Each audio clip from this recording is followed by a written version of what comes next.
Hi friends, வணக்கம் and welcome to Chettiar kitchen. இன்றைக்கி நம்ம கிச்சனில் எல்லாருக்கும் ரொம்ப ரொம்ப பிடிக்கக்கூடிய ஸ்நாக் ரெசிபி, எல்லாருமே ரொம்ப விரும்பி சாப்பிடுவாங்க.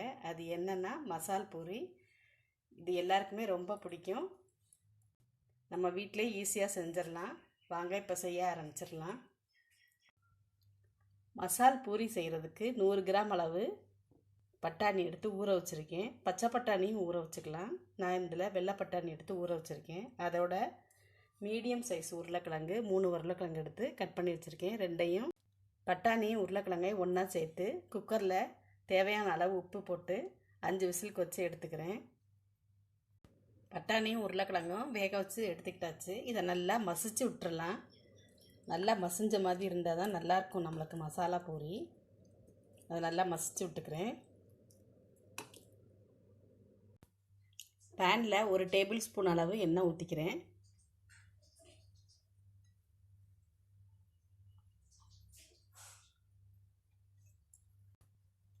எண்ணெய் காஞ்சதும் அதில் பொடியாக கட் பண்ண பெரிய வெங்காயம் 1 சேர்த்து நல்லா வதக்கிக்கலாம்.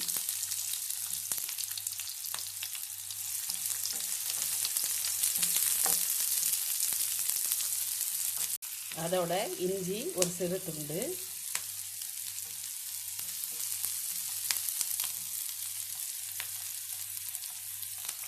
பூண்டு 3 பல்,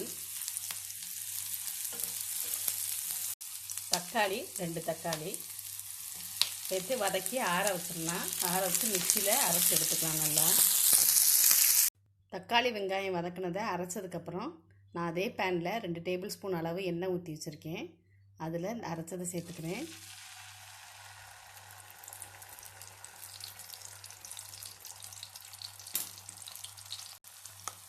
ஜீரகப்பொடி 1/2 ஸ்பூன் போட்டுக்கிறேன்.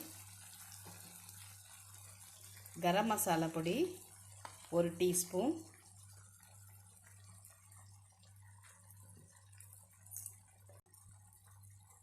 மிளகாத்தூள் 1 ஸ்பூன் போட்டுக்கிறேன். காரத்துக்கு தகுந்த மாதிரி போட்டுக்குங்க. போட்டு நல்லா கலந்து விட்டுருங்க.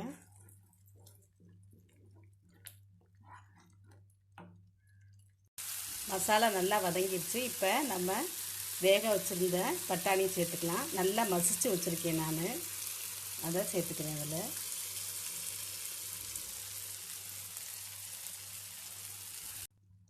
இப்போ இந்த மசாலுக்கு தேவையான அளவு உப்பு சேர்த்துக்கலாம். ஏற்கனவே பட்டாணி வேகும்போது கொஞ்சம் உப்பு சேர்த்துருந்தோம், அதனால் பார்த்து சேர்த்துக்குங்க. சேர்த்து ஒரு 5 நிமிஷம் கொதிக்கட்டும். கொதித்த உடனே இறக்கிக்கலாம். கொஞ்சம் தண்ணி வேணாலும் சேர்த்துக்குங்க. கொஞ்சம் தண்ணியாக இருந்தால் தான் இந்த மசாலா நல்லா இருக்கும். அதனால் கொஞ்சம் சேர்த்துக்கிறேன் நான். இந்த பக்குவத்தில் இருக்கட்டும். கொதித்ததும் நம்ம இறக்கிக்கலாம்.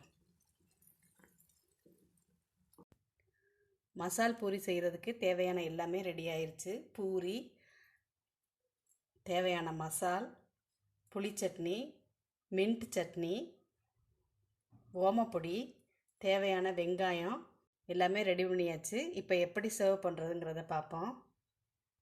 பூரியை இந்த மாதிரி பிளேட்டில் 1 2 நொறுக்கி போட்டிருக்கேன். அதில் மேலே நம்ம தயார் பண்ணி வச்சுருக்க மசாலாவை ஊற்றிக்கலாம்.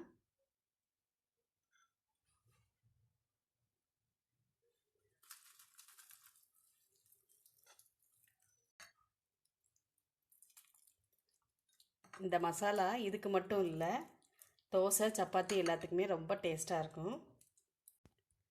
இதில் கொஞ்சம் புளி சட்னி மேலே ஊற்றிக்கலாம்.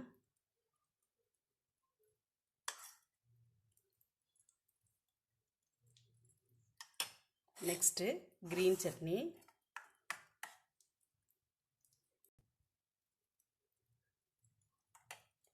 அது மேலே கட் பண்ணி வச்சுருக்க வெங்காயத்தை போட்டுக்கலாம். கொஞ்சமாக வெங்காயம், தக்காளி,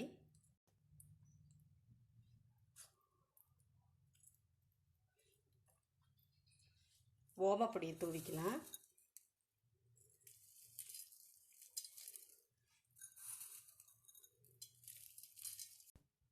கொஞ்சம் கொத்தமல்லி.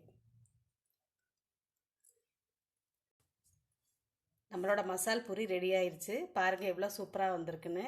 இந்த மாதிரி செஞ்சு கொடுத்தீங்கன்னா எல்லோரும் விரும்பி சாப்பிடுவாங்க. நீங்கள் எல்லோரும் கட்டாயம் ட்ரை பண்ணி பாருங்கள். இந்த வீடியோவை லைக் பண்ணுங்கள், ஷேர் பண்ணுங்கள், உங்கள் கமெண்ட்ஸ் பதிவு பண்ணுங்கள். எங்கள் சேனலை சப்ஸ்கிரைப் பண்ணிக்கோங்க. தேங்க்யூ.